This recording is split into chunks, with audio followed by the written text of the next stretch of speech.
আসসালামু আলাইকুম, কেমন আছেন সবাই? ডালটা ঘুটে নিচ্ছি, সিদ্ধ হয়ে গেছে।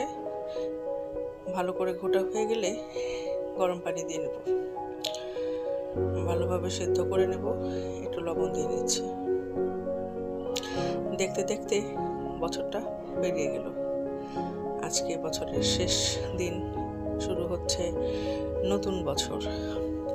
ডালটা এখন আমি বাগার দিয়ে নিই। রসুন আর পেঁয়াজ দিয়ে আমি ডালটা বাগার দেবো। এটার মধ্যে শুকনো মরিচ দেব। এভাবে ডালটা খেতে আমার ভালো লাগে। তো নতুন বছর যেন সবারই খুব ভালো হয়, শুভ হয়। নতুন যেন আবার সব কিছু নতুন নিয়ে আসে, সবার জন্য এই কামনা রইল। আজকে আমার কাজের প্রচুর চাপ আছে, এর জন্য আমি খুব অল্প স্বল্প কিছু খাবার দুপুরের জন্য রান্না করে নিচ্ছি।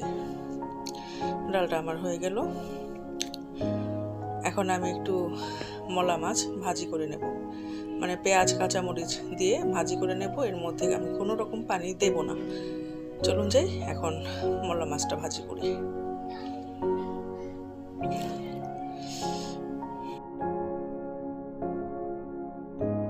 মাছগুলো আমি পেঁয়াজের মধ্যে দিয়ে নিলাম। একটু নাড়াচাড়া করে সামান্য একটু হলুদ মরিচের গুঁড়া দেব, লবণ দিলাম,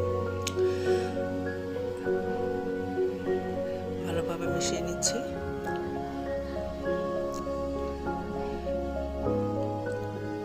কাঁচামরিচ দিয়ে দিচ্ছি। এটা খুব ভালোভাবে নেড়েচেড়ে ভেজে নেব। এইভাবে এই ছোট মাছ ভাজি করে খেতে আমার খুবই ভালো লাগে। আপনারা যদি ট্রাই করে দেখেন ভালো লাগবে। প্রায় হয়ে এসেছে, এটা আমি নামিয়ে নেব।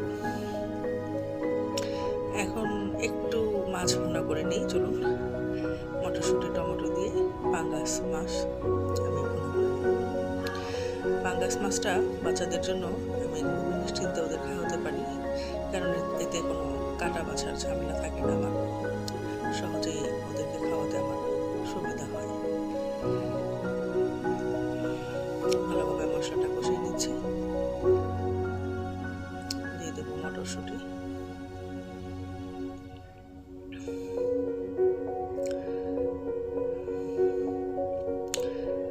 শীতের দিনে মটরশুঁটি দিয়ে মাছের ভুনা খেতে অবশ্যই খুবই ভালো লাগে আমার। আমি মনে করি এটা সবারই ভালো লাগে। মাছগুলো আমি লবণ আর লেবু দিয়ে ভালো করে পরিষ্কার করে নিলাম। লবণ আর লেবু দিয়ে মাছগুলো ভালোভাবে মাখিয়ে ধুয়ে নিলে মাছে কোনো আষ্টে গন্ধ থাকে না। মাছটা খেতে খুবই মজা লাগে। কাঁচামরিচ দিয়ে দিচ্ছি। মাছটাও প্রায় হয়ে এসেছে, এটা আমি নামিয়ে নেব। এখন এর মধ্যে আমি শীতের সবজির দিয়ে বানানো কিছু পাকোড়া ভেজে নেব। এটা অবশ্য মনে হয় যে শীতের দিনের সবার পছন্দ, খুবই ভাইরাল একটা আইটেম। আমি ওটা ভেজে নিচ্ছি, গরম গরম ভাতের সাথে সবাইকে দিয়ে দেব।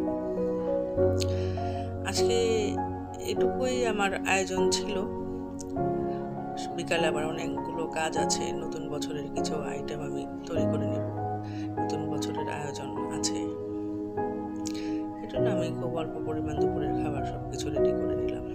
আশা করি নতুন বছরের শুরুটা আপনাদের সবারই ভালো হবে এবং পুরনো বছরের বিদায়টাও আপনাদের জন্য খুবই শুভ হবে। হয়ে গেল আমার পাকোড়া ভাজা। আসসালামু আলাইকুম।